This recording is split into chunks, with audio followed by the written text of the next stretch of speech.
Assalamualaikum warahmatullahi wabarakatuh.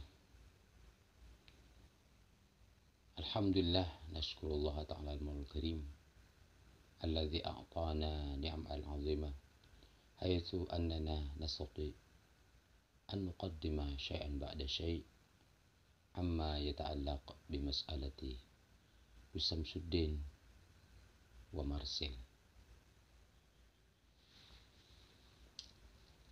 Alhamdulillah, bersyukur kehadirat Allah Subhanahu wa taala. Saya Asdawi Alwi. Channel saya Asdawi Alwi, pengobatan alternatif. Ingin sekali menyikapi hal-hal yang terjadi di media sosial yang berhubungan dengan Gus Syamsuddin dan Marsil. Saya tidak membela siapa-siapa, tidak membela Marsil dan tidak membela Gus Syamsuddin.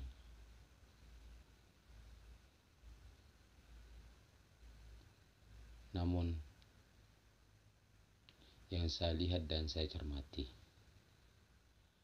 etika yang dilakukan oleh Marsil menurut ajaran Islam keliru.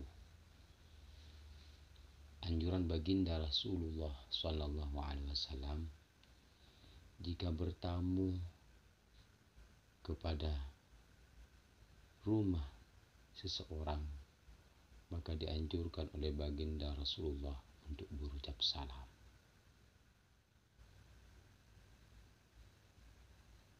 Jika dijawab salam tersebut dan kemudian tuan rumah menganjurkan atau mempersilahkan untuk masuk, maka sebagai tamu masuklah.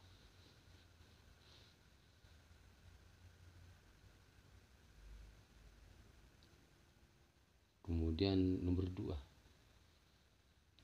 sebagai orang yang berilmu, orang yang cerdas, orang muslim, seharusnya jika ingin membicarakan sesuatu atau jika ingin menyampaikan sesuatu, maka sampaikanlah dengan baik, dengan etika yang baik, dengan cara-cara yang baik. Jangan sampai kejadian yang terjadi di media sosial, keluar-keluar di luar, tidak menghargai tuan rumah. Ini salah. Marsil harus mengakui salah, sehingga masalahnya cepat kelar.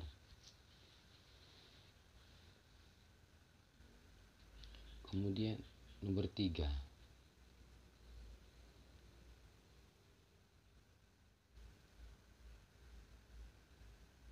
jangan kemudian memperkeruh masalah dengan mengkait-kaitkan masalah orang lain dengan masalah pribadinya, atau mengkaitkan masalah orang lain dengan masalah Gus Syamsuddin. Jangan.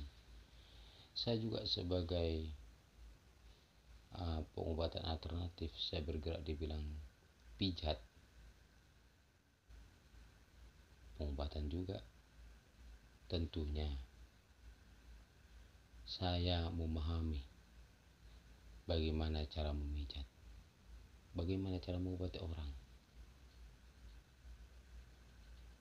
Jika hal ini dikaitkan dengan ilmu sulap, tidak akan nyambung. Ibarat ilmunya Marsil sebagai tukang sulap yang tentunya ada kebohongan di dalamnya, dengan ilmu hikmah yang lagi dilakoni oleh Gus Syamsuddin, tentu tidak nyambung.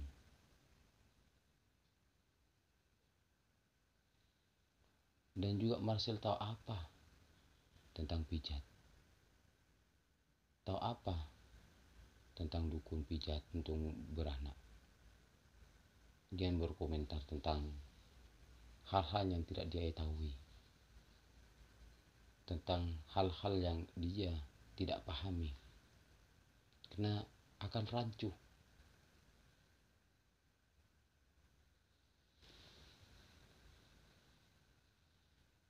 Dan saya mohon, jangan keluar-keluar di luar, jangan membuat keruh di masyarakat. Bayangkan jika 100 orang benci kepada Gus Samsudin, 100 bertambah 1000 bahkan ribuan benci gara-gara Anda yang menebarkan fitnah, gara-gara Anda yang kemudian membuat keruh karena cara-cara Anda yang salah, dengan harus menanggung dosa itu. Dari 1 orang sampai 100 orang sampai 1000 orang, mereka menjelek-jelekkan Gus Samsudin gara-gara Anda yang tidak tepat caranya, maka Anda yang harus menanggung dosanya.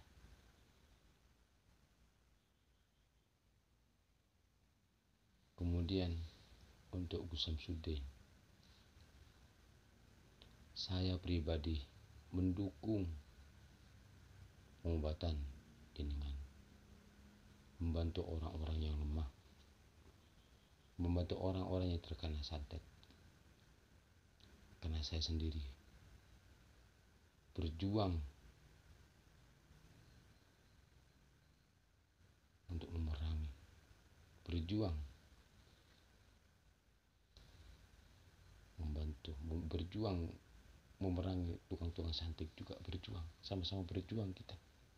Karena itu adalah kemusyrikan. Namun tolong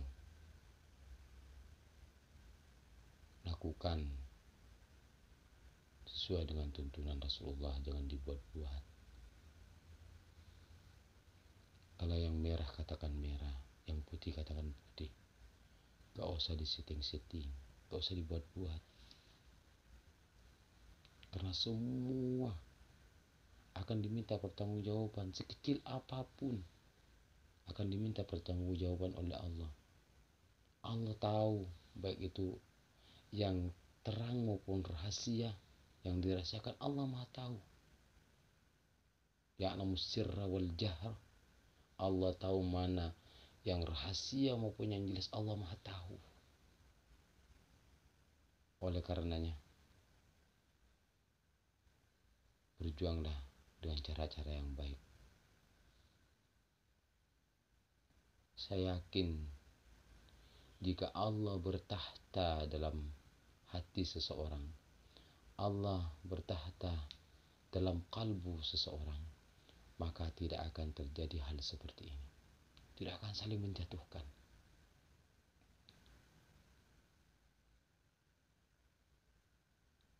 Dan saya yakin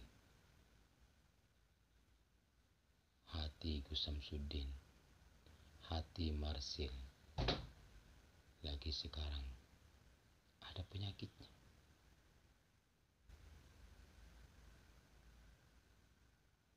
Bayangkan jika penyakit ini dibawa dalam sholat, kebencian dibawa dalam sholat, yang muncul bukanlah Allah, tapi yang muncul mukanya orang yang dibenci, mukanya orang yang sering dibenci. Bukan Allah yang muncul, tapi orang-orang yang dibenci pasti muncul. Oleh karena itu berhentilah. Kalau memang bersalah, bertaubatlah kepada Allah, minta ampun kepada Allah. Kau usah tanggapi hal-hal yang tidak penting, yang merusak keimanan, yang merusak kedekatan kita kepada Allah, yang merusak hubungan kita kepada Allah dan hubungan kita kepada baginda Rasulullah. Gak usah layani, gak usah dengarkan. Berjuanglah untuk Allah, berjuanglah untuk baginda Rasulullah Sallallahu Alaihi Wasallam. Karena hidup ini hanya sementara. Perjuangan ini adalah untuk yaumul akhirah, untuk hari kelak. Jangan rusak hubungan kita dengan Allah gara-gara kejadian seperti ini, gara-gara fitnah memfitnah. Saya mohon, yang saya hormati Gus Samsudin, semoga dengan panjang umur tetap bisa berjuang menegakkan kebenaran. Saya ucapkan Assalamualaikum warahmatullahi wabarakatuh.